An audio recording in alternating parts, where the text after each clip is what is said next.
Before we jump into today's episode, if you haven't already, go check out Ostrich. We're all about improving your financial literacy, financial well-being, and helping you get to where you want to be financially.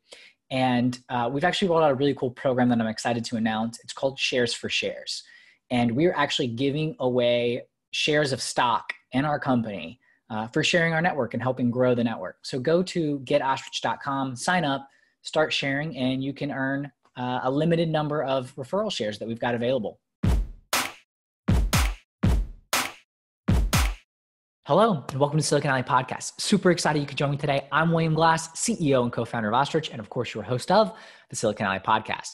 Now, on the Silicon Alley Podcast, I talk to entrepreneurs and top performers to understand what it truly takes to grow and scale a business. You get actionable advice that you can apply in your own business and life. Now, on today's episode, I sit down with Austin Walker, fellow podcaster, life coach, and tech sales executive. Austin and I first crossed paths working in sales at Gartner down in Fort Myers, Florida, and recently have both found ourselves in New York City. Austin is incredibly thoughtful and someone that I both admire and respect. His energy and how he approaches life is truly inspiring. Before I jump into Austin's bio and what you can expect on today's episode, if you have not already, subscribe and follow the Silicon Alley Podcast so you get notified when a new episode drops every Friday. And if you hear something you like, be sure to share the podcast with others on social media, text, email, or however you prefer. So my guest today, Austin Walker, is a passionate, enthusiastic, and relentlessly optimistic force who strives to make a distinct impact on all whom he encounters. He's the son of a Super Bowl champion and a proud alum of the University of Maryland, where he played collegiate football. Austin played in 49 of 50 career games as a walk-on who earned a full scholarship. Austin's college football experience cemented the grit, work ethic, and raw passion that oozes from his spirit. By day, Austin is a sales leader for Avanade, the world's leading Microsoft service implementation partner, where he liaises with Fortune 500 businesses to facilitate the utilization of technology as a competitive differentiator to drive sustained growth. While he enjoys working with senior business leaders to support organization growth, his true passions lie in fostering personal growth and development. For Austin, 2020 and beyond is dedicated towards purpose identification and alignment. His sole focus is to uncover the most important question we all must answer: what am I here on earth to accomplish? Living a purpose-driven life is tied closely towards his hyper-intentional pursuit of personal growth and learning. Austin strives to be a resource to support others on their purpose journey. He's enrolled in Accomplished Coaching, a program that trains ontological coaching methodology.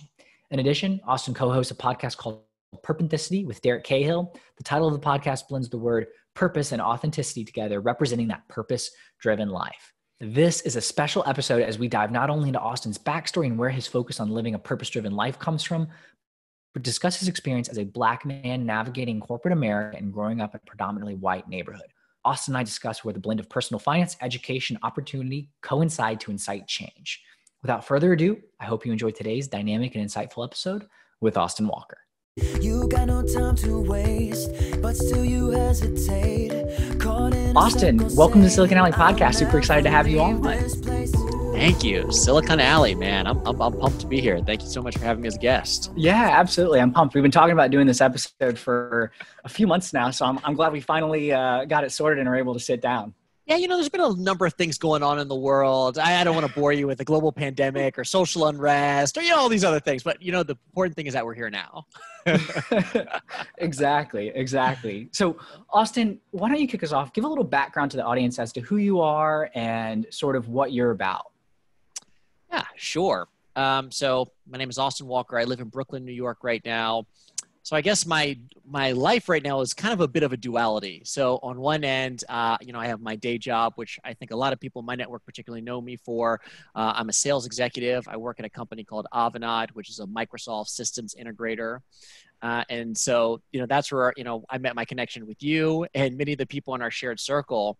And then I say my more like passion or person-driven focuses are more so being a life coach. And within that umbrella, I think it's generally kind of summarized as I enjoy supporting people to be the best version of themselves and achieve their dreams. So there's a couple of different ways that I work with people in doing that. As I mentioned earlier, with one-on-one life coaching, which is really being an advocate for whatever somebody wants to create, manifest within their life.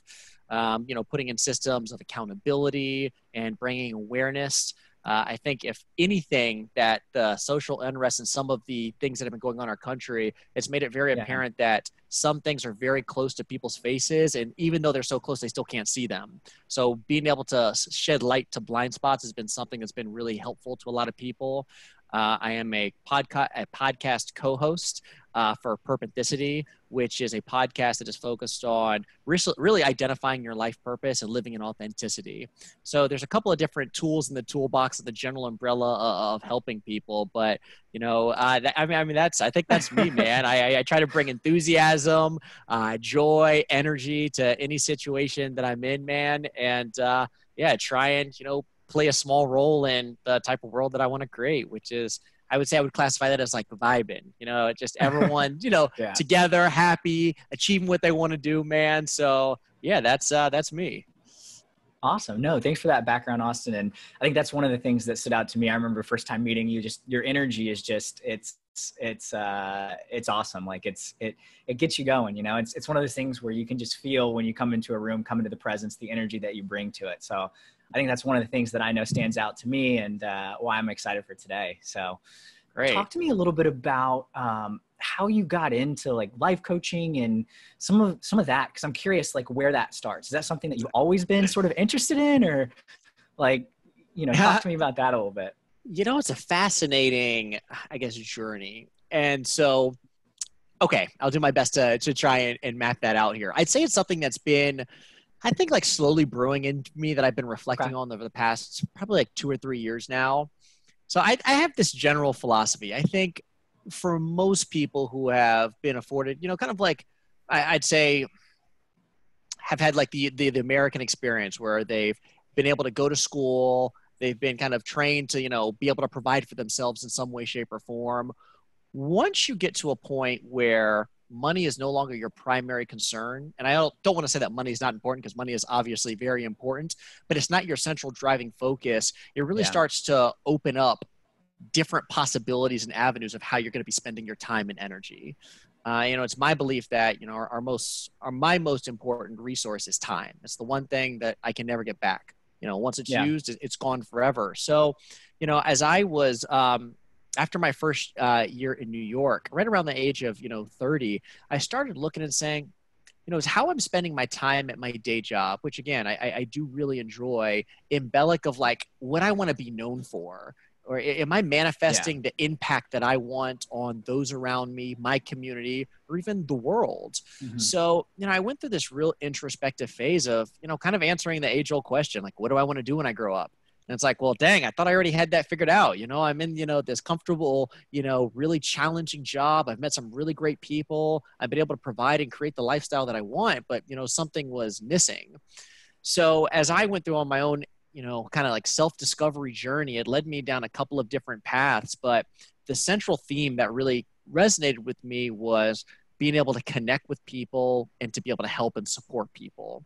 Okay. So I know that's a large umbrella in itself, but as I connected with mentors, people in my circle, people whom I look up to, I actually stumbled upon a coaching program that focuses on a specific style of coaching, which is called ontological-based coaching.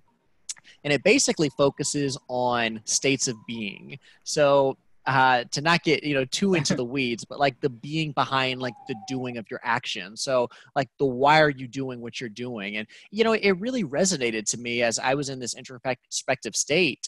And I think sometimes what gets lost in everything that's going on in our lives, because there's so much going on. You know, we've got work, we've got responsibilities, we've got social media, we've got distractions, we've got news. I think sometimes you lose focus on like, why am I doing what I'm doing? So to be able to have a skill set or an approach to be able to work with people that really highlighted that is something that really appealed to me. And I'd say kind of concurrently with that was also why I was coming into, you know, my own with like my podcast voice, and Purpenthicity was created, which, you know, similar theme here is like identifying like, what is your purpose? Like, what do you do? What are you here on earth to accomplish and to create and to manifest? So these things kind of happen concurrently. And, you know, as I've been, like I said, doing it for, you know, probably about a year now, it's I'm always stunned. It's just that when you're doing something that really aligns to your purpose and what it is that you care about, the satisfaction or like the fulfillment is on a completely different level. Yeah. And, it's something that, you get excited about. You want to continue to do it. So, it's something that I'm still very much, exploring for myself, but it's been really rewarding so far. No, I love that. And it's interesting that you're kind of went on this journey to search for your purpose and finding it with helping other people find their purpose and that coaching, right? That sort of like, it's fascinating, man. One of my friends said it best to me. He was like, you know what, Austin? It's so interesting. He said exactly what you said. He said, Austin, your purpose is like helping other people find their purpose. And that was kind of like a mind blow. I was like, wow, well, maybe I hadn't even, looked at it like that. But yeah, it just, even in my experience, which I think I'm, under a year within this like new revelation, it's almost one of those things like when you open your eyes to it, you kind of can't close them again.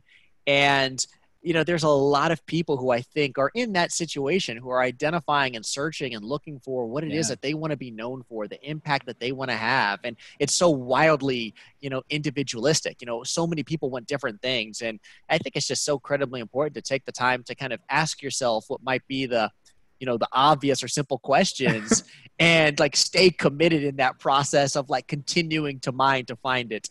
Cause I will speak from experience. It does not happen in one conversation. It's a series of multiple conversations and like analysis with yourself and trial and error, but the end result is pretty special.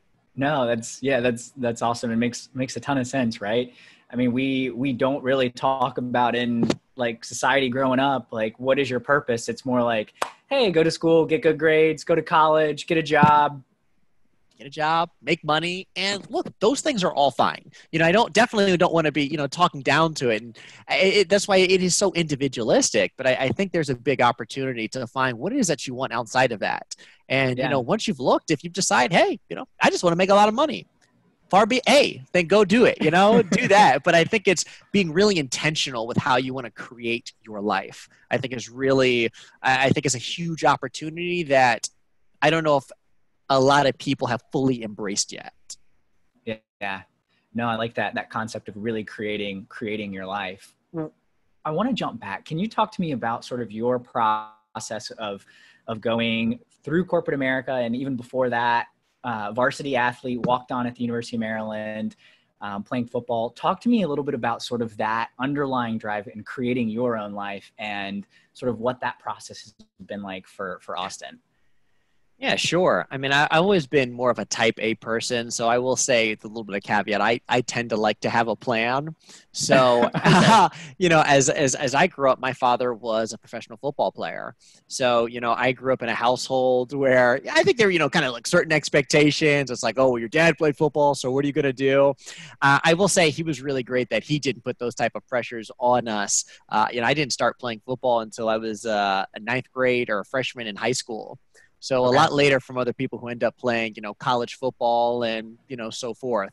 So, I've always kind of been somebody, if I have that central target that I'm chasing after, I'm really effective in my execution. So, I set up a goal earlier that, I wanted to play college football and, even though I didn't have the, the traditional route of being maybe like a highly touted recruit and getting a scholarship, I ended up walking on and then earning a scholarship and then, ended up playing at a 49 at a career for games, to my University of Maryland Terps. I still rep. You can see him in the background there. Yeah. So, it was an unbelievable experience. And, I shared that story to say, particularly coming from a walk-on, and for people who may not be familiar with that terminology, is basically somebody who is, granted admission into the university, can play on the team, but you're still paying like a, regular student would, versus a scholarship is where the school is paying for you. So, it was interesting being in that particular experience because it really grounded myself in terms of like, reinforcing the idea that I'm going to have to really, really, really be focused and work harder than my peers just to get the same opportunity.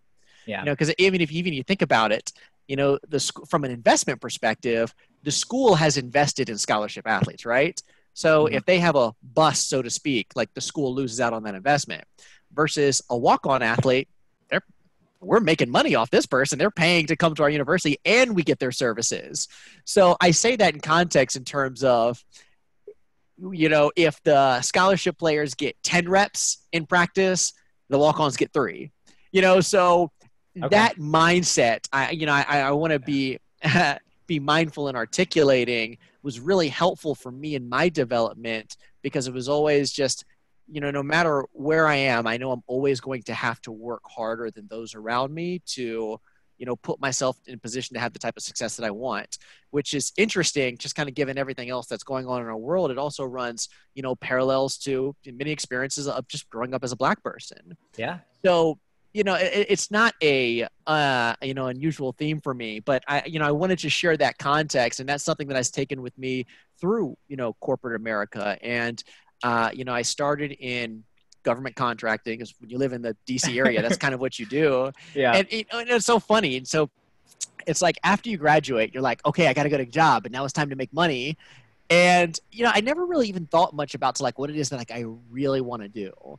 Like, I remember my big focus was like, I have to make money. That's kind of like what I'm supposed to do next, right? Yeah. And so, I secured a great job, and, I learned a lot of experiences from it, but I was in that space for about 4 years. It was really wonderful and a unique opportunity to understand back office business, which has been something that's been really helpful in my sales career and in building and establishing my own practice, just kind of understanding how organizations operate. But I also felt that I was unfulfilled, like something was missing for me. Yeah. So I was around 25 years old, and I was like, okay, something's out of place here. And so I relied on, people who were much smarter than me and wiser than me. So I try and keep those people, readily accessible in my circle. And I came to the realization that, what I wanted to do was help solve solutions and be involved in sales. So, that's what led me down to my, my tenure at Gartner, which I moved from the DC area to Fort Myers, Florida, which is, where we first connected. Yep. And that was an incredibly fruitful experience, to really understand how technology is shaping so many organizations and is really creating this new reality that we're all, living through today. And it's only going to consider to accelerate in the impact that it has on our society, our culture, our way of life. So, that was a unique experience in itself. And again, I swear this does have a point. Coming back through that experience, I was blessed to be around some really great individuals and, have a lot of success with that organization. But, I still felt that, kind of like something was misaligned or not quite there. And, for me, it's always been that fulfillment element of terms of how is what I'm doing have a larger impact than just on, my paycheck, so to speak, and, even, when you're positioning these, solutions for these technology organizations, it was okay, was I deriving some meaning, but it wasn't the meaning that felt right for me and what I ultimately want to facilitate in the world, which kind of led back into the self-exploration and, this whole coaching and podcasting and really just building a general brand for wanting to support and, be advocacy for people. So that was kind of, the trajectory there. Let me know if there's anything in particular you want to kind of dive a little bit further into. It was a broad brush. No, I appreciate that, Austin. I think that helps show sort of just your trajectory in general. I'm curious, going back to your experience as a walk-on and, having sort of that underrated opportunity, right, compared to scholarship athletes, and you drawing the comparison to being a Black American and having that experience. Can you talk to me a little bit about that and your career trajectory as a Black man in the United States? Well, I think I'll start by the underlying notion that there is a different experience for people of color versus non-people of color in our country. And one of the things that I've really been trying to drive awareness to is, again, that there is a difference. So I was very fortunate to grow up in an affluent neighborhood, to have, a lot of resources that I think a lot of people who tend to look like me, and by look like me, I mean, African-American, Black men in our country didn't have. So, I consider myself, very fortunate in doing so. But that also comes with its kind of own unique challenges, in itself. And, oftentimes, I'm the only person who looks like me and, my friend groups, my, place of work. As I was actually on another podcast recently, and we were talking about that very subject. And I wasn't around people that, looked like me, like other, African Americans or Black people until I went to college, so almost like 18 years of my life. So, it's an interesting parallel. But I think the difference in those two experiences of being a walk-on and then the correlation between what it might be like growing up as as a person of color is that again you're in a minority. So and when you're in a minority, I think there can be certain stereotypes or associations that come with that, and I think you just have to be very, very mindful of what you're portraying as you go through your life. So for example, and I don't know if I've ever correlated the football to the race analogy, but I'll see if I can wing it here. Yeah, we'll go with it. As a walk-on, there might be like a stereotype. Well, this person wasn't good enough to be a scholarship athlete, or maybe they're not as good of a player. And I get that at the end of the day, those are stereotypes or interpretations. Those aren't facts. Right? Yeah. You still have to go out and prove based off of the work that you put in, based on the drive that you have and the contribution that you have for a team. So, I think some of the same, analogies could be applied to, growing up, as a person of color. There are typically different stereotypes that are associated on Black people. So as I was in the corporate world, I always had to make sure that I was very mindful of how I was presenting myself and making sure that I was articulating myself in an appropriate manner. I found that oftentimes that I couldn't be as relaxed as some of my, white counterparts, just based off of, I didn't want to be lumped into a perception or sure. Yeah, I mean, a stereotype that, even in our Fort Myers office, which was, generally, a younger office, early to mid 20s, was, I didn't want to be seen as somebody who was like, kind of like, a partier, so to speak, or someone that, wasn't serious about their job. And, my personal experience was that, because that I was a person of color, that was going to be further highlighted on me. So if I did things that were outside of the norm, I would be scrutinized more so than other people who didn't look like me. Yeah. So, I think the overlying theme is that there are just like a different almost set like of rules and norms that you have to kind of like navigate through. And I don't know, particularly with kind of everything that's gone around our countries, that a lot of people were kind of even aware of that prior. I think a lot of people think, hey, we live in 2020 and hey, we're all equal. And, when you look at systemic racism, is that it just touches so many parts of our society. And the dangerous thing about it is that it is so subtle and it's been normalized in so many different ways that, it's kind of like the blind spot analogy. Sometimes you may be partaking in things that may be considered like discriminatory and not even realizing that you're doing so because it's just become normal. Yeah. So there's this term that is microaggressions. And when you see explicit racism, people using the N-word in a derogatory way or things like that, that obviously stands out. You see that, you notice that, you recognize that. Huge red flag. Yeah. But I think you also just touched on like microaggressions, the things that are subconscious, those unconscious biases. I'm curious, how have like microaggressions shown up throughout your career, and just what are some of the things that you've had to deal with, knowing that you can't necessarily act the same way as your white counterparts just because of that perception that would be reflected back on you for being a person of color? I think the biggest thing that comes to my mind with microaggressions is maybe this perhaps judgment, or I'm trying to figure out the best words to describe this. Like basically how I have to act and behave in order to be like considered like normal or included or a part of the team has always been more taxing than what I would consider like my white counterparts would have had to go through. Okay. So like, an easy example, growing up, and I know this isn't exactly in the corporate sense, but I'll tie it back, is that, there was a lot of jokes about making jokes about like Black people in police, like growing up, and, I was primarily surrounded by, white friends who would kind of like joke of it. It's like, oh, hey, there's a police officer coming, Austin, like hide, or, it's something that you would kind of like, joke about, back in the day. And, it was always really interesting because for me, like, it wasn't a joke. Yeah. And like, even, now to this day, like I'm still, terrified, when I see red and blue lights, come up in my rearview mirror. And, I think it's just I wouldn't venture to say that's a normal experience for everybody in our country. No. So I say that example specifically because, my white friends, for example, who were, joking about it, like it was a joke to them. Like that's all it was, versus me, like it was like a reality. So I think when you come back into the corporate sense, just having to know that all of your actions are going to be judged more strenuously than others, I don't think is something that is even recognized by people who don't look like you. Yeah. It's just something that's not even taken into consideration.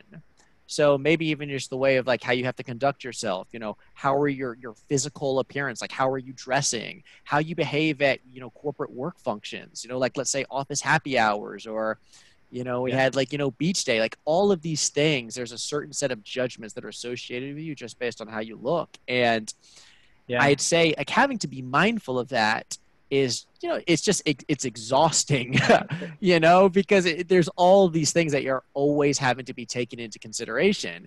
And it's like, okay, well, like, what's the alternative?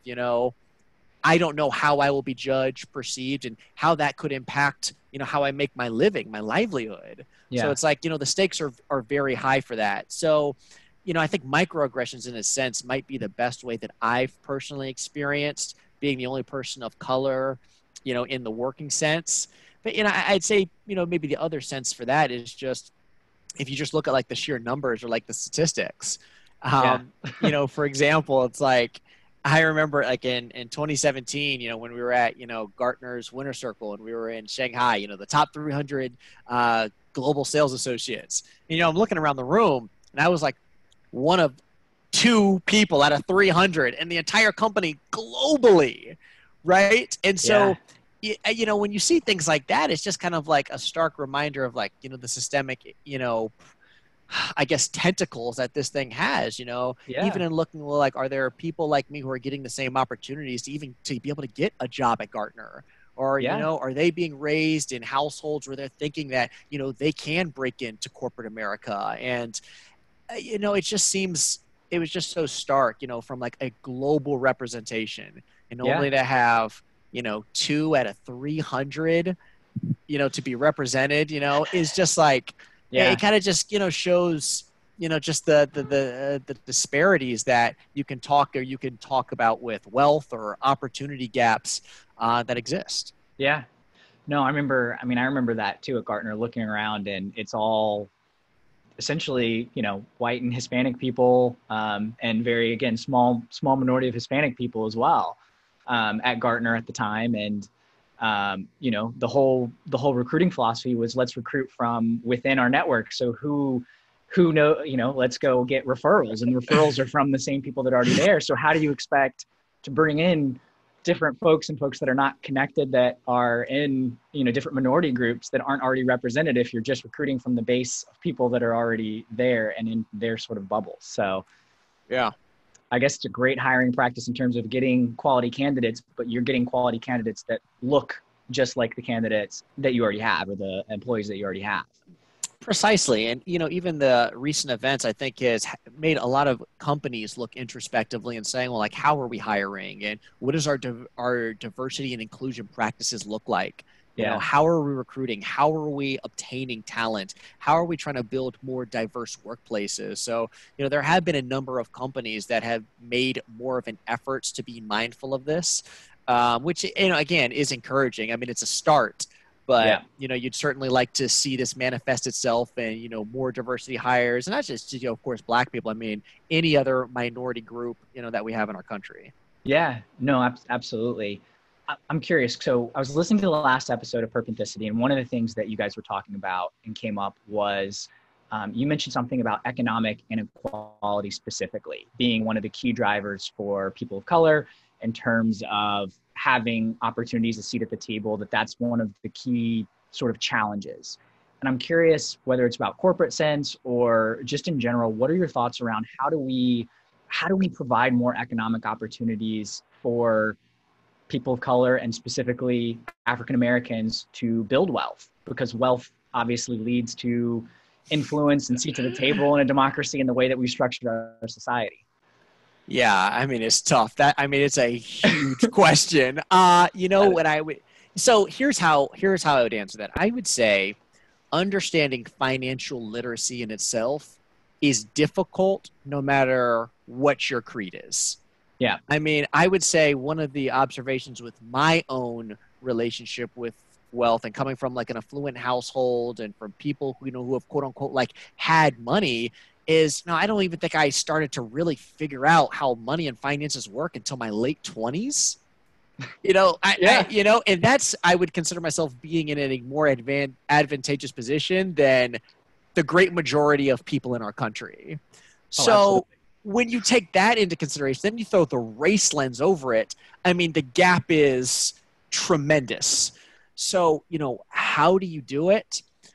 I would say just generally speaking, and then we can maybe tackle the race from my perspective is Sure. I think it's just so important to be having conversations about wealth and money and finance and what is your relationship to it. I mean, for all of the things that we learn in our education system, which again is a whole nother sidebar for things that could be discussed. Yeah. Financial literacy and how your relationship with money is like never discussed. I mean, most people learn about money and finance from their families. So you either are exposed to people who have what we would consider, strong and healthy money habits, or the opposite. Yeah. And you kind of go into the world with those like baseline assumptions. So I think having structures and like making like the discussion about money not be seen as taboo is, a really great first start. And I think it starts from, when, your kids are little and consistently talking to them and the importance of it and how things work. And I think it should be talked about in schools, or there should be after school programs or mentorship opportunities to be able to talk about like the basics. So now when you talk about, I think, minority communities, specifically the Black communities, I think having anybody talk to, I'd say, these communities about the importance of money and how you build wealth in this country is extraordinarily important. And I think it's even more so for people, of color to be talking to other people of color, or excuse me, to be talking to other people of color, and almost to kind of show that it is possible. It's a huge problem, and I would say, the color of finance is green, right? Like, although, you can say, there may be some discriminatory practices there.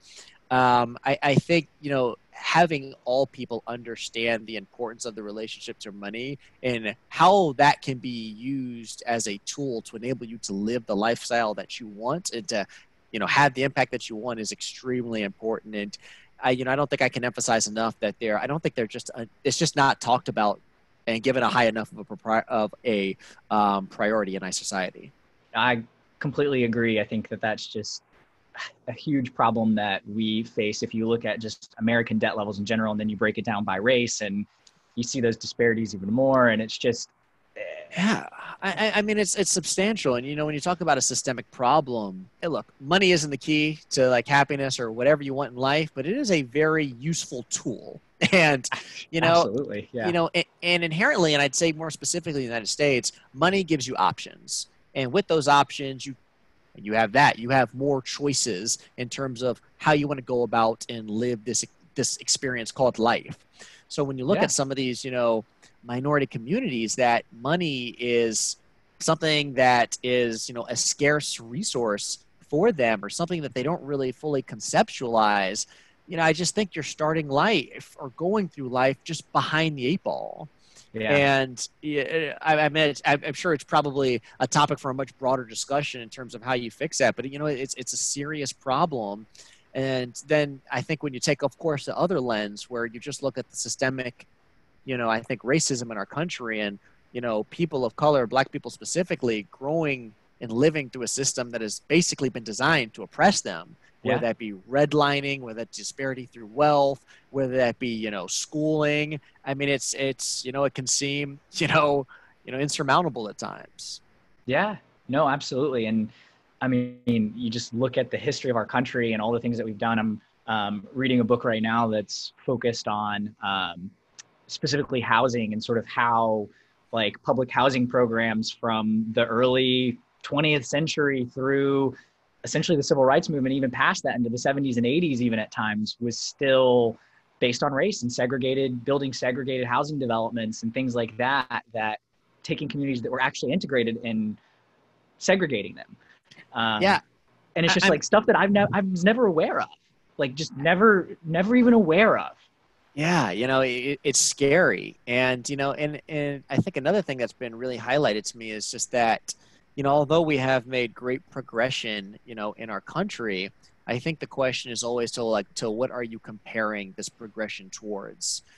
Because even Yeah. if you look at life in 2020, I mean, look, 60 years ago, we were living in Jim Crow laws.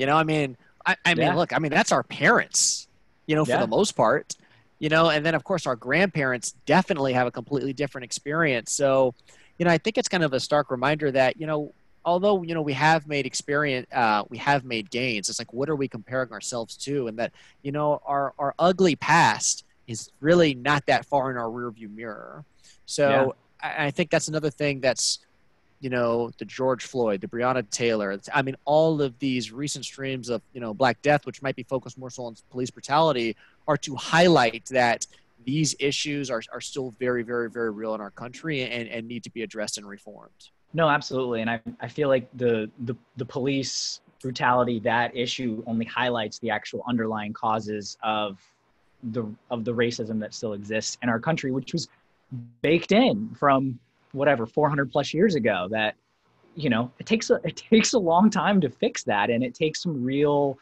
like dedication and actually working to change some of the things that our ancestors built incorrectly and did things wrong, like I don't know, there's so much that we have to do. I'm curious, Austin, what is like the term equity? When you think about equity, what does that mean for you?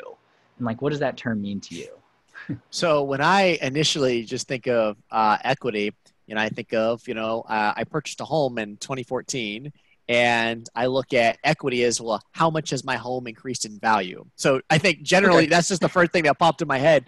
Equity is, basically wealth or value accumulation of, a set of asset or assets. So I guess in the context of equity, and I was thinking from bringing people of color into having more equity, right? I think that is when we get back to the economic issue, is that if you look at African Americans as a whole, the part of the pie that they have in terms of wealth and equity in the country is very, very insignificant and very small. And that's because of the way we built it. So how do we start to tackle some of these problems? I don't expect you to come up with the answers, but I'm just brainstorming. Yeah. We're throwing some ideas around here. No, I think it's a great conversation. I appreciate you asking. I think it starts to first general education, kind of to our point earlier. I mean, yeah, it's an unrealistic expectation to have someone to do something that they don't even know is an option. Yeah. Right. I mean, if you don't even know, like, let's say if you're looking at options A and B, if you don't know there's a C, D, E, and F, you're limited inherently. So I think there's just a general education. And, I say, like, even looking myself, I bought my first home, a condo, when I was 25 years old. And, I was fortunate to have been around parents who basically said, don't rent, you should buy. But, even just that advice, which, I am grateful for, is still just such I don't want to say short-sighted, but it's a very high-level view. Renting might be a great option for some people. I think it's, understanding the depth that comes with, financial decisions. So, I'd say one of the best, I don't want to say worst, one of the best and worst financial decisions I ever made was purchasing my home. I think it's been, my best personally, and I'll tie this back into, the solution is because, I have a physical asset, and, I have a physical asset that has increased in equity over time. But even going back, and I say this from somebody who grew up in, quote unquote, like a privileged upbringing and had, a high level of education, but I still didn't have a high level of financial education. I basically bought because I was told it was like the right thing to do without really understanding, the amortization schedules and how interest plays into it and how you should purchase and how much down payment you need. So I will say it's been a great investment because of the equity and because of the information and knowledge that I've gained about that process since doing it. But even looking at that lesson took tens of thousands of dollars of capital. So were other people who didn't have that be able to have those same lessons, or even if they were able to do something like that, I guess it just kind of comes back down to, even if they did have it, would they still be afforded the same luxuries of, continuing to play the game and not have all of their cash flow tied into, a single asset? So, I think it just goes back down to, general opportunity, but in education. No, it makes a lot of sense. And I've been thinking in terms of like some sort of solutions. There's the, especially specifically when it comes to real estate and some of the things that built sort of white wealth after World War II in the 50s and 60s was programs, GI Bill, different housing. It was housing, right? It was a lot of it was housing. And, if there's a way to implement a similar program that's like the VA where there's no money down, but specifically targeted for African-Americans, something along those lines that had a guarantee. So banks, there's no reason you wouldn't take that loan. They love VA loans because they're guaranteed by the VA. So you have some entity that does something similar that's targeted specifically for people of color, African-Americans.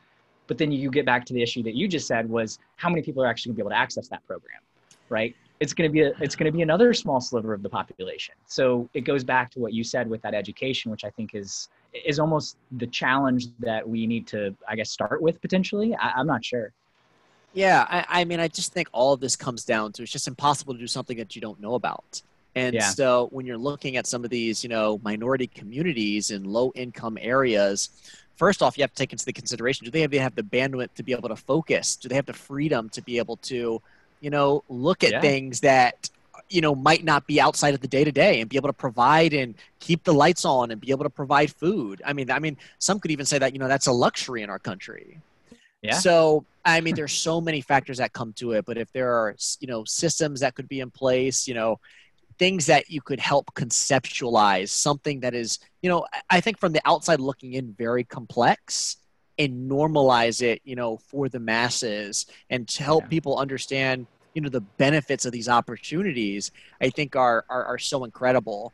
So and it's funny being in the age that we're in right now. I mean, we even talked about a little bit on this podcast of like how technology is playing like a tremendous role in this in the future. And I think it's also allowed us to have a lot of different avenues to get information. I mean, you could have podcast materials, you could have apps. I know one of my buddies, has this ostrich app thing that, yeah, so I appreciate the call out. Yeah. I mean, look, there's a lot of ways that we can share, information out nowadays that, you can be accessed through, your mobile device. So I think the possibilities are out there. I think it's just, beginning to normalize it and, have people of influence, be able to talk about this and almost kind of like, I don't want to say like make it cool, but have people like understand and see what this very important tool in money can allow you to do and how that can change your circumstances. And then you look at the larger scale, how that can also lead to more of an equal playing ground in the United States of America. Makes a lot of sense, Austin. And we've sort of danced around it and you've kind of touched on it, but I want to ask you directly, how would you describe your relationship with money? You sort of talked about sort of the progression, but I'm curious, how would you describe your relationship with money? So my relationship with money, I've always been a saver. So I'll start that off as a backdrop. So, and I don't know if this is just my personality, because I don't know if my siblings or other people in my family would be described in the same manner. I'll say that nicely. So no shade. So, I've always had money and I want to save it. So for me, and I think this comes out to one of the things that's really important to me and how I want to live my life and how I want to help others, is freedom is very important to me. So I want to be able to live life on my terms. And, a big important part of doing that is, having financial flexibility. So I always kind of grew up with like, when I was working, I'd save all of my, I always wanted to make sure I had something in deposit in case I, wanted to go on a trip, want to do this. Worst case scenario, car broke down, I always had it. So it's funny as I grow into my, mid to late 20s, I started looking and start analyzing, well, what is my money doing with me? Does it make sense to me to have, X amount of money or tens of thousands of dollars in a savings account that's getting 0.0001 interest? Is there a way that I can have my money start to work for me? And this is why I think the education part is so important, because even somebody who came, again, from an affluent upbringing, and for people who quote unquote had money, but doesn't mean they know how to use money in themselves. Mm-hmm. I look at, I think the biggest missed opportunity for me in my 20s was I did a great job saving, but I was very poor in growing my money in my 20s. And I think that's been the big fundamental shift I'm 31 right now. So I'd say the past 2.5 years specifically, my entire philosophy towards money has changed in terms of being able to put my money in vehicles, diverse portfolios where it's growing and it's ultimately working for me, to give myself, again, the most amount of options and flexibility versus, just having here, I'll tell you a quick little sidebar story. Something that completely blew my mind. Yeah, I had, I don't even know where to start with this, but I had, my money in just like, basic, bank savings account for years. And I didn't even know there were high interest yielding savings accounts out there. Like, I didn't know that was a thing. So I literally looked at this. I was like, wait, so I can put this same money here and get 2% yield annually on this for absolutely nothing. It's just like, that's a no brainer. Like, and again, it's just like, you can't do something that you don't know about.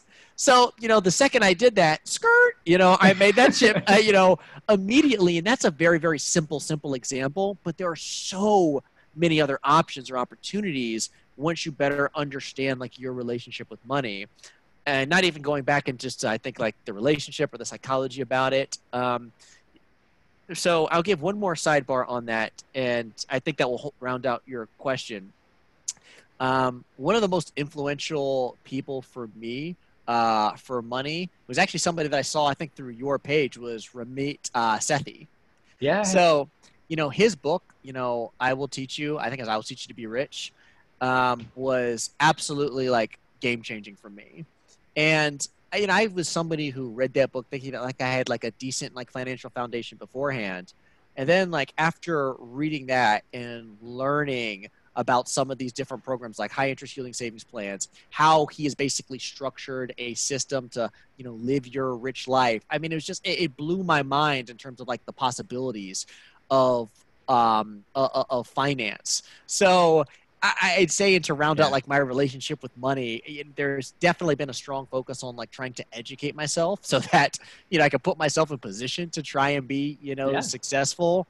But it's been a journey. And I will say, though, you learn some of your biggest lessons from some of your biggest mistakes. So, take everything with a grain of salt.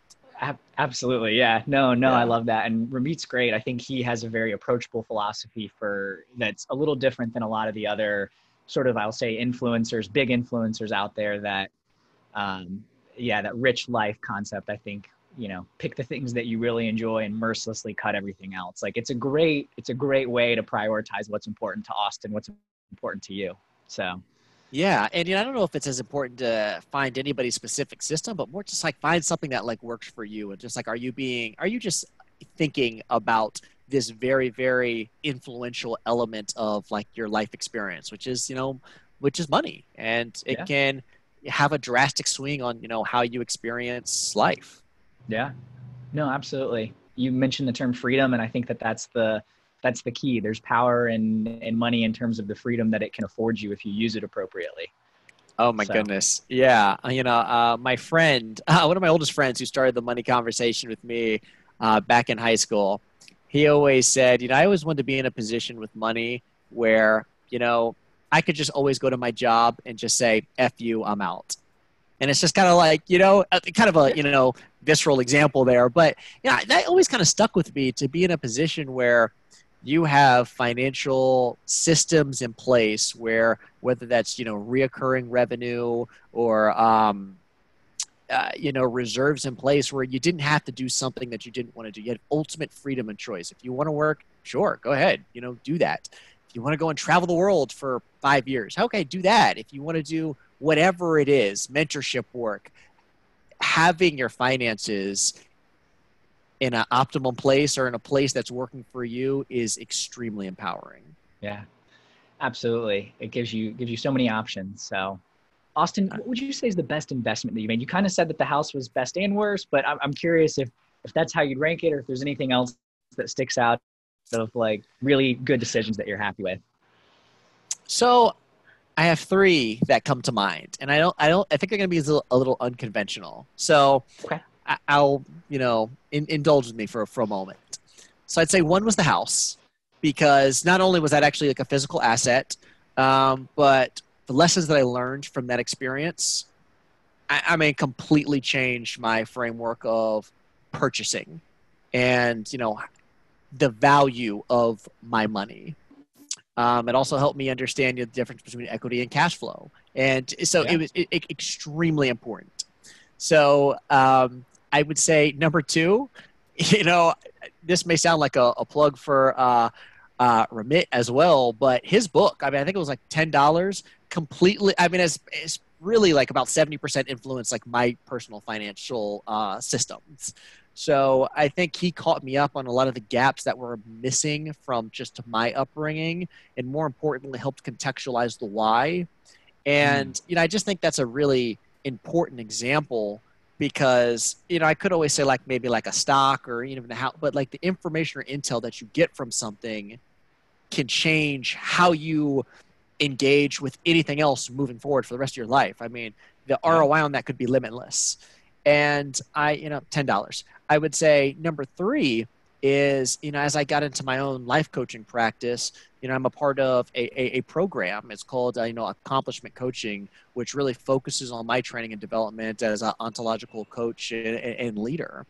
And some of the areas that, it's a monthly tuition for a year, which is, not as cheap as I'd like it to be, but, it's one of those things where, I don't look at it from a financial perspective. I look at it from, the gains that I've been able to make in my personal transformation or personal growth journey are lessons and ways of being that will impact everything else I do for the rest of my life.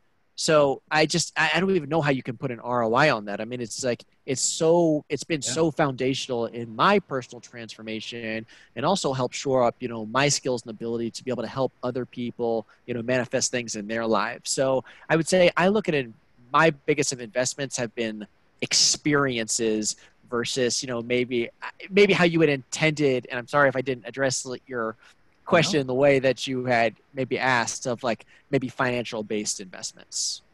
No, there's no wrong answer. Your best investment is the best investment that you've made, whether it's time, money, energy, learning. It is what it is, right? It can be a stock, but most of the time I find that it isn't. So I like that question. That's a really cool question. Yeah. I guess along those lines, what are your sort of dreams, visions, aspirations when you envision Austin in the future? Like, what are you working towards? That's a great question. So that's something that, I've been having a lot of introspective conversation on myself. I keep getting to this point where I have like the general vision of like, I know I want to help, and I know I want to support people. I want to help people be the best version of themselves. I feel like I further refine that down to be able to work on with people one-on-one and what it is that they want to create in their lives. But I also look at that as something that's very present. So as I look to like ultimately expand and like, realize what my vision is, I look at it ultimately as like, I don't know if brand or lifestyle is the right word for it. It may be some sort of combination between the two, but I envision having a platform that people can engage with to move their life forward in the direction that they want, to help get clarity on their purpose, their vision, their why, to help support them living as they are and living in, authenticity. I see, having a platform for resources for people to grow and develop, how they so choose. I want to be able to create a very like inclusive, positive, forward-focused platform for, the masses to be able to engage with. And I think as you see, the advances of, social media and the ability to really be able to build individual platforms where one can affect many, seamlessly and conveniently. I mean, I think the possibilities are endless. So, I'd say that's a, high level vision, or, recount of like my vision. I'd say it's still kind of being refined. I even, was talking to Derek, my podcast co-host on this, is, who knows, like even Purpenthicity, starting as a podcast right now, could end up becoming, a workshop form. I mean, there's so many options that could be out there, but I think the umbrella would be, a platform to help people, achieve what they want in life, and consistently to stay within their sweet spot and be intentional about being the best version of yourself, and not be victim of like circumstance, or I woke up, I woke up on the right side of the bed today, or things are going well with my job. Like, how can you sustain that feeling no matter what happens and what life throws at you? Yeah. No, I love that. And I'm getting into the Purpenthicity. I've listened to the last few episodes and really love like what you guys are doing. Can you talk to me a little bit more about the podcast, what you and Derek are doing, and sort of how that ties into what you just mentioned in terms of your sort of vision for the future? So, as I look at this vision, I look at in support of service and helping people, there's different tools in the tool belt. So I love the platform, for the point that we just mentioned earlier, is just, the platform. And, particularly on Instagram, Facebook, even LinkedIn, I mean, you can have real-time discussions and engage with people from people who may be not inside your immediate networks. You give people easy access to information that you think could be a benefit or service for what it is that they're trying to accomplish. So, with Purpenthicity, I'd say it's a little bit more focused on purpose identification and living in authenticity. But, that touches so many different, parts of, I guess, the human experience, how do you handle, adversity? How are you using your time? I'd say there's a very introspective lens with our message around Purpenthicity, and it's designed to be more so actionable. Okay. So I think there's a lot of different, whether podcast resources that talk about things in theory, but what are some bite-sized nuggets that you can take from this and, start implementing, within your life, or bringing maybe awareness to some simple questions that maybe seem obvious, like, what do you want to do when you grow up? But, kind of walking through some different approaches to consistently have those type of conversations with yourselves, and sit down and kind of like map out your vision, whatever it is that you want in life. It sounds sometimes easier, but, when you just kind of get into the flow of life, it is just so easy just to kind of get caught on the hamster wheel. And then you just get caught in the day-to-day, what you have to do, be subjected by like the specific individual feelings that you have. So, we'd highly encourage anybody to, take a listen to Purpenthicity. We actually are on our summer break for the podcast right now. So we've released 13 episodes to date. We release episodes every 2 weeks on, a variety of different topics. And we're gearing up for the back half of the year, which we're tweaking our format a little bit, introduce, an interview format style to the podcast, to be able to help share some different stories and, share other people's experiences, particularly people who are, I'd say on the path or on their path to, create their own dreams a reality. I think you see a lot of these great examples of people who have like, quote unquote, like made it in our society, but you don't really know kind of what they had to do to get there, and like what the journey looks like. It's really embellic of like the Instagram era that you live in. You see only the edited and Photoshop faces. You don't see any of the dirty work that kind of goes on to being able to have and sustain that level of success and whatever happiness for that individual person. So, really excited about that continued evolution. And again, just to be a resource to support people on their purpose journey. I love that action. Those bite-sized actionable things are so important, because, we get caught up in that narrative of, oh, look at someone who's uber successful, and you don't look at all the years of work and the challenges that they had to go through because you didn't know about them. They hadn't hit the success pinnacle yet. And then looking back, it's easy to say, oh, it was, 1, 2, 3, and I'm there. Yeah. I mean, here's a great, like, you look like a guy like a Tim Ferriss, who's got this robust podcast platform. And I think some people just look at, him, for example, and be like, oh, well, he just had that, they don't look into like all the work and the influence and, building his brand and strategy and messaging over time and refining it. Like it's there's so much that goes into it. So I think it's a unique perspective that we're excited to share pretty soon. Yeah. Austin, we've talked a lot about finances, and there's a couple last sort of questions that I have around that. What would you say is the dumbest money mistake that you've made? The dumbest money mistake. Dumbest money mistake. Well, there's one that I don't know if it's the dumbest, but one that's kind of like top of my own for right now. So right as the coronavirus pandemic hit the United States and the market started to tank, I was talking with a few buddies about, some different investments that you get into that you think might, be able to blow up, as a result of, when the economy stabilizes. So I went against my normal practice of not impulse buying and, having more of a strategy in terms of like how I'm going to be applying my money, and got caught into the hype of this specific like oil and gas fund, and, put a decent little, couple $100 into it. And I'd say like literally within like 48 hours, like, I think I had like a 7% gain, and then it tanked, and I have I'm literally like minus 85%. So I basically lost all of the money, virtually all the money that I put into it. And I think that relevance is just top of mind. It's probably not the dumbest thing, but, I'm still kind of burned on that because, I have a system and I have a process, and I typically, don't impulse buy. I typically don't impulse things that I haven't personally researched myself, but I let myself kind of get excited and go on the hype train, and, so serves me right. Yeah. No, I think that's one of the key things when I ask that question. It's always something, well, normally I do this, but I veered away from my strategy or didn't do the research myself or something along those lines. So yeah, exactly. Maybe the theme of this education, do the, because then if you do it, all right, it's like, all right, that was my choice. I was just wrong, versus, oh, well, somebody else said it and here's this money and let's see what happens. Oh, and now it's tanked. Okay. Yeah. Lesson learned. So yeah, exactly.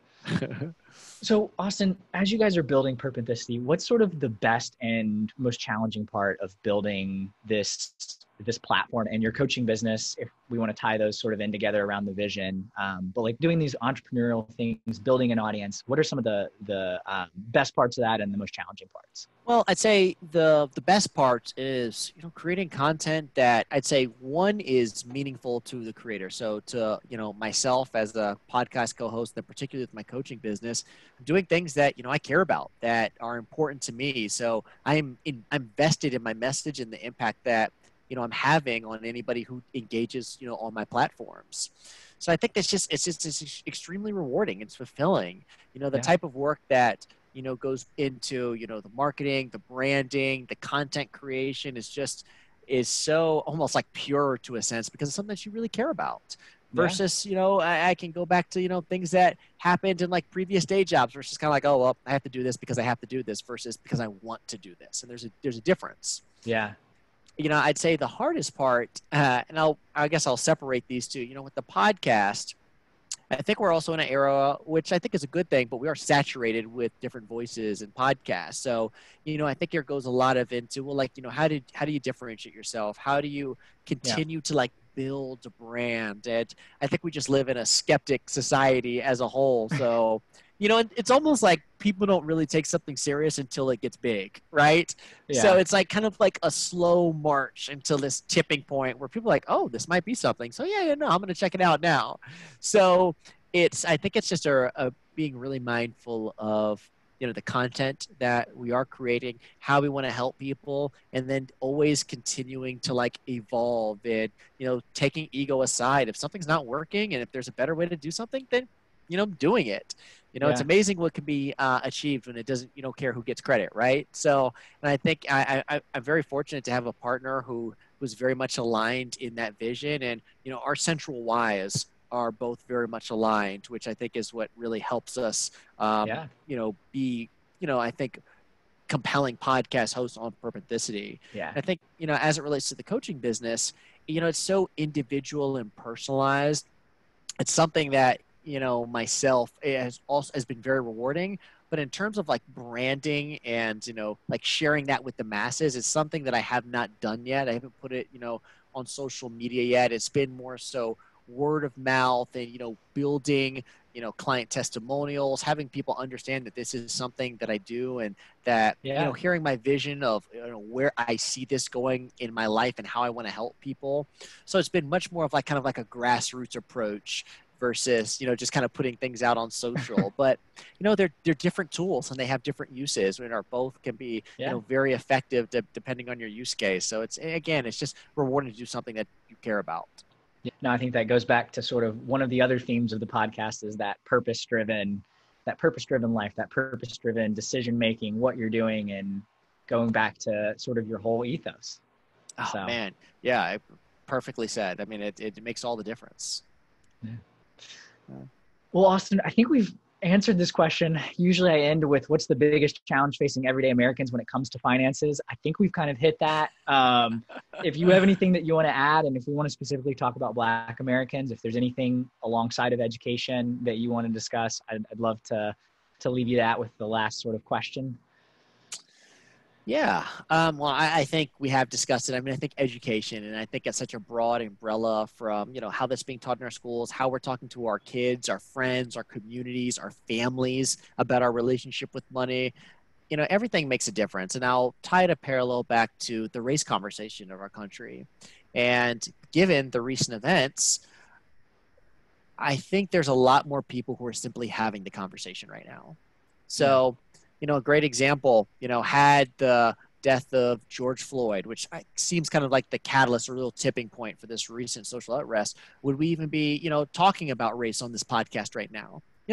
Probably not, right? Probably not. Yeah. But, I think it's a beautiful show of that this is something that's top of mind, and that's something people are genuinely interested in engaging in this kind of conversation to create a more well-rounded and country based in equality. So I think it's great, and you're seeing that in with your family, with your friends, in your place of work, which all of these areas where I think it might have been seen taboo to bring up race discussion are now being more openly talked about, and awareness is brought to it. So I see really strong parallels in the impact of using your voice in whatever platform that you have, whether that's, a podcast like perhaps you and I have, maybe that's just, maybe it's social media, maybe it's just with your friends or family, maybe it's on, at work. It sounds simple, but having the conversation makes a tremendous difference in being a part of the solution that we all want. So I think it's the exact same scenario as it relates to finance in our country, and, just having the conversation. Hey, what's your view on money? Like, what's your plan? Like, how do you look at this? Have you ever thought? I mean, those questions might be like, whoa, like, I don't know. Like, I never even thought about it. And bringing awareness to something and having the ability to alter somebody else's perspective is, I mean, that's super enlightening. So I think that's it, man, to a T. Yeah. No, I love it. Austin, this has been a lot of fun. I really appreciate you sitting down. Can you let the audience know how they can connect with you, find Purpenthicity, and support the coaching business if you'd like to tout that or anything else? And I'll leave you with the last word before we hop off. Absolutely. Well, first off, I'm super excited that I had the opportunity to be on Silicon Alley, man. I love what you're doing. You're, one of the inspirations that, started Derek and I on our podcast too. So, keep up the tremendous work, man. And like I said, every voice matters. So we love what you're doing. In terms of Purpenthicity, our podcast, you can follow us at Purpenthicity. Purpenthicity. The spelling, it's a portmanteau between purpose and authenticity. So when people hear it and say, they're like, oh, but when they don't, it's like, well, is it perp in the city, purpose in the city? So, to clarify there. But we'd encourage everybody to, check out our podcast. We release every 2 weeks on our Instagram and Facebook pages. We release micro content. If you don't have the time to sit through, full 45-minute episode, you can kind of walk away with like the so what of the particular episode. And then as it relates to, my coaching business, my personal Instagram page, austin.walker.29. feel free to shoot me a message. Be more than happy to discuss, or feel free to just shoot me an email at rawalker29@gmail.com. And yeah, I'm open to anybody who's interested in exploring the possibilities of what coaching could mean in their life and being an advocate for what they want to create. Awesome. Well, Austin, thank you so much for sitting down. There's been a ton of fun. I really appreciate you getting open and getting into the weeds of a couple different topics today. So a lot of fun, and excited for what all you're doing. Great. Thank you. Yeah, keep up the great work, man. And yeah, let's keep it moving. All right. So that concludes today's episode of the Silicon Alley podcast with Austin Walker. I hope that you enjoyed. There's a couple things that really stood out to me. One, this purpose-driven life, and really taking time to take a step back and ask yourself these really important questions of what is the true that you truly want, and identifying why you're here on this earth and what are some of the things that you really want to work towards. It's something that we don't do, and it's so, so important. The other thing that really stood out to me was specifically when we were talking about race and understanding how is it that someone can do something if they don't know it's even an option, specifically when it comes to, finances and educating folks. So those are a couple of the things that really stood out to me. And as always, if you enjoyed today's episode, please be sure to share it with others on social media. That way they get value. And if you have not already, please subscribe to the podcast. That's it. I'm William Glass, CEO and co-founder of Ostrich, and of course, your host of the Silicon Alley podcast. Have a good one, everyone. You got no time to waste, but still you hesitate. Caught in a circle saying, I'll never leave this place. Some words got you such